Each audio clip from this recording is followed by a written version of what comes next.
So we've all heard about conservatorships by now. Like we think about Britney Spears and how somebody took control of her life and was able to make financial decisions on her behalf. That was horrible. And I think all of us want to avoid this if at all possible. So while you have capacity, you get to make decisions like how you invest your money, bank accounts, all of that. But what if you lose capacity?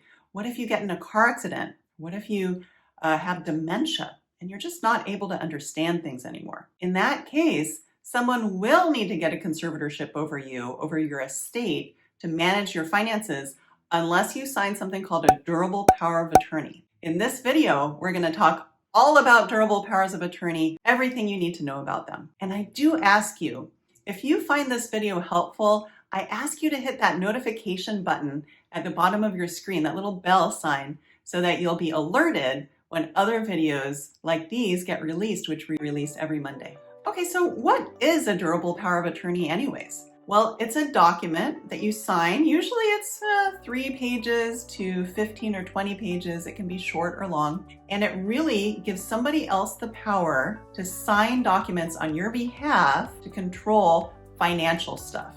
All right, so that might be accessing a small bank account. That might be controlling, retirement accounts. That might be talking to somebody to pay your bills. Now, these are all for things outside of your revocable trust.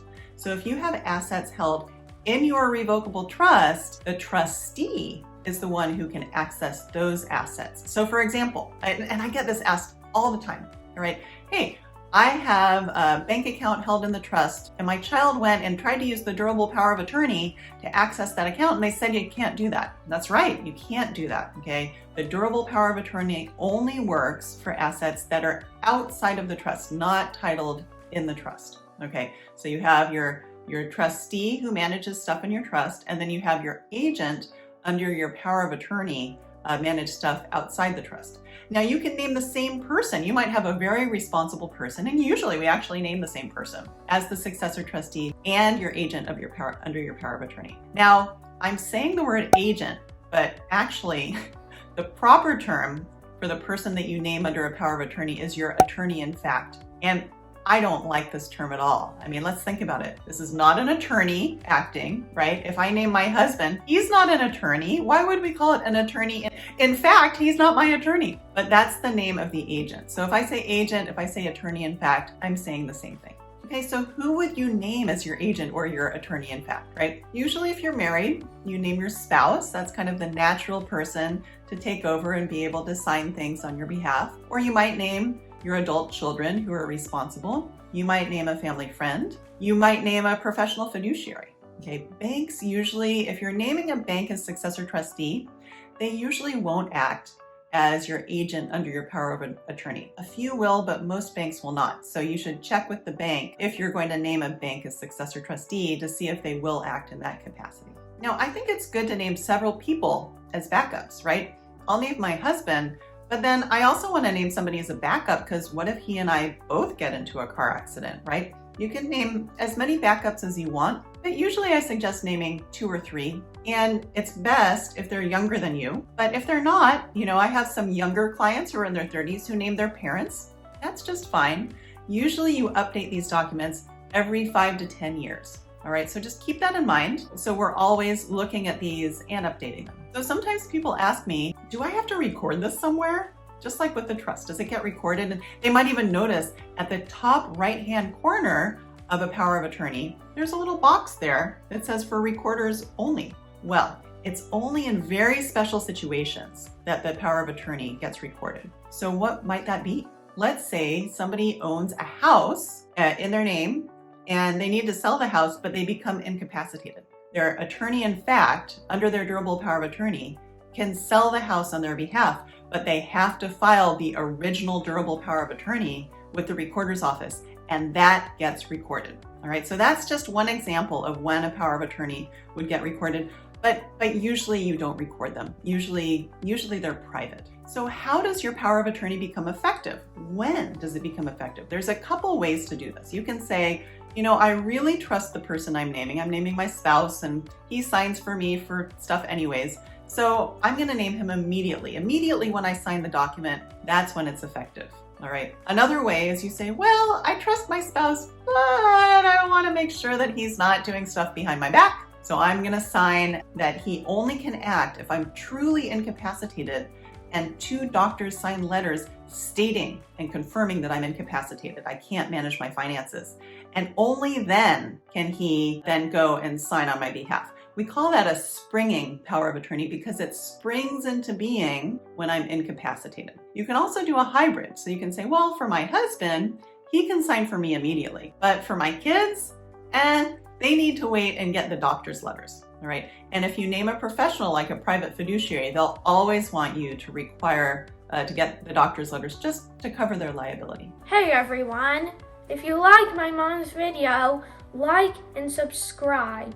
So how do you sign on behalf of somebody else? Well, it's an interesting way that you sign. You basically sign their name. So let's say that my husband, Scott, is signing for me. So he would say, there's a line where it's, Ellen Cookman should sign. So he would sign Ellen Cookman, comma, by Scott Cookman, comma, her attorney in fact. So you see how that works? So you sign the principal's name by the agent's name, and then you say what their title is, the attorney in fact. So typically, that's how we sign. And then sometimes I get asked, what does this durable mean? Why does it say it's a durable power of attorney? Well, all that means it's effective even when you become incapacitated. So when you become incapacitated, it doesn't just shut off. I mean, we want it when it's incapacitated. So usually people will sign a durable one, a durable power of attorney. Now, there's several different types of powers of attorney that you can get. There's the statutory forms, which are available online. You can just search up California statutory form durable power of attorney and download and sign it. That's what a lot of my clients do for their adult children who may not be ready to do their own estate plan, but everybody should have a durable power of attorney. All right, if you're 18 or over, you need one. Otherwise, you might end up like Britney Spears and somebody would have to conserve you. I once had to do that. I had a 40-year-old client. Well, actually, the client was the parents, but this 40-year-old was hiking and he had a massive stroke and he was completely blotto. He was in a coma for many months, and we had to go to court to get a conservatorship over his person. All right, if he had signed a power of attorney, that never would have happened.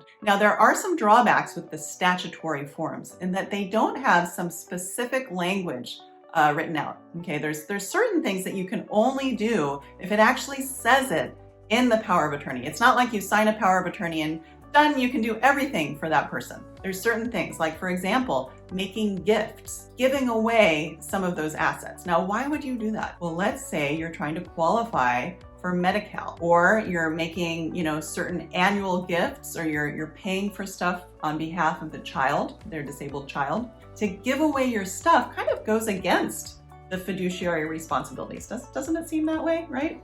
So if you're giving away their stuff, you need to have that written in the power of attorney that the agent, the attorney in fact, has the power to give away their stuff. And you can put in limitations. You can say it only up to the annual exclusion, or you can say for Medi-Cal planning purposes, you can limit it, but it's important to put that in. Also, I like putting in the power to be able to create and fund a trust. All right. So if you have somebody who's young, like my 40-year-old client, or the 40-year-old who had a stroke, and they're in a coma, and we want to create a revocable trust for them and fund that trust, you can only do that if it's written specifically in that document that you can do that. Now, a word of caution on powers of attorney. Banks, as a general rule, they don't like powers of attorney. They get scared by it. They have a lot of liability. If somebody uses a power of attorney that's hasn't been vetted by them, they just don't like that. So sometimes they'll actually make you go and sign their own power of attorney. A lot of banks, their legal staff will prepare their own power of attorney that they want you to sign. Well, hold on. What if you're incapacitated and they want you to sign this form? Well, that doesn't work, right? Because you can't sign something. You have to, let's put it this way, you have to have capacity in order to sign this document, all right? You can't sign a power of attorney on behalf of somebody else. Like the person themselves has to sign it. Well, I've had this happen to some of my clients, and the banks really are by law required to accept a power of attorney. So in those situations, I've had to call the banks myself and get out my lawyer voice. Now, I hate doing this. I don't like conflict. I don't like arguing. I don't like going to court. I like people getting along. But occasionally, I do have to get out my lawyer voice and I'll call that bank and basically threaten them and say, you have to take this by law. You're required to take it. And, we go back and forth, but I usually get my way.